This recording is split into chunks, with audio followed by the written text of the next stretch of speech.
even grayer. Then, around noon, everything brightened. It started to snow, the very first snowfall of winter, and Stick Dog felt his spirits lift. The day felt just a little less gray. It was still cold, and he and his friends were still hungry, but there was something about the fresh snowfall that seemed to bring a magical brightness to the day. And now, Stick Dog thought, it seemed especially true. It was dusk. The remaining sunlight painted the sky in gold and pink, and the snow all around him glittered and reflected those bright colors. Stick Dog was content to stand there, cold as he was, and watch how the day shifted into evening.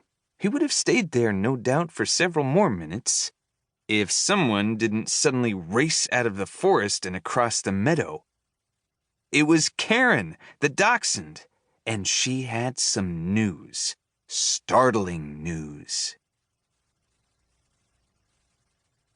Chapter 2. A Magic Tree. Karen hustled into the pipe, slipping and sliding to a stop. "I found a magic tree," she exclaimed, breathing hard. "A magic tree?" Stick Dog asked. You could tell by the tone of his voice that he didn't believe in magic trees, but you could also tell he was curious about what Karen thought she had found. "That's right," answered Karen immediately. Her little dachshund body vibrated with energy and glee. A fine mist of melted snow sprang forth from her fur every time she shook. "Magic."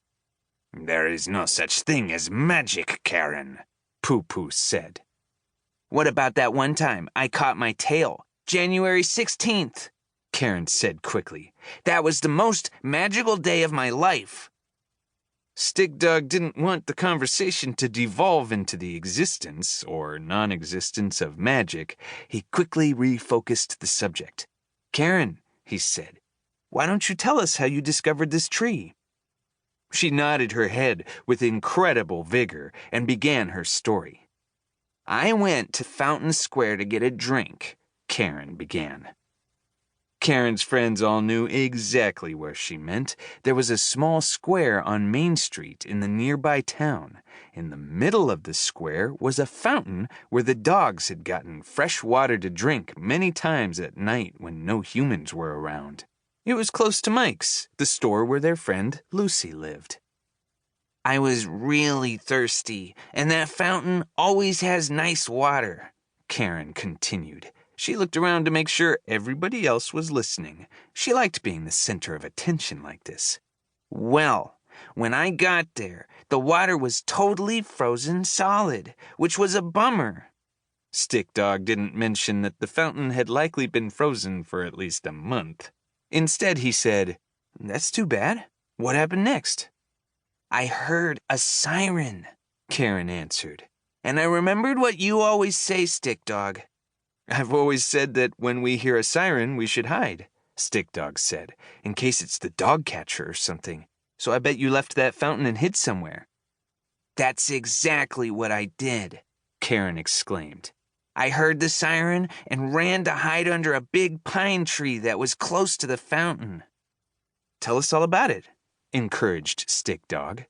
"Okay, I will," Karen went on enthusiastically. "Did you know that near pine tree trunks there's a nice open space?" "I did know that," Stick Dog answered. "Pine trees make great hiding spots because the branches hang down so low at the bottom." Right, Karen said. "Well, I was under that tree waiting for that siren to go away. It only took a few seconds, so I started out of that hiding place to get a drink of water from the fountain. I was still really thirsty." Stick Dog said, "I thought you said the water in the fountain was frozen." "That's right, I did say that." "So, did you search for water someplace else?" asked Stick Dog.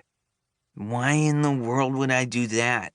Karen replied, "when the fountain was right there." "But you knew the water in the fountain was frozen."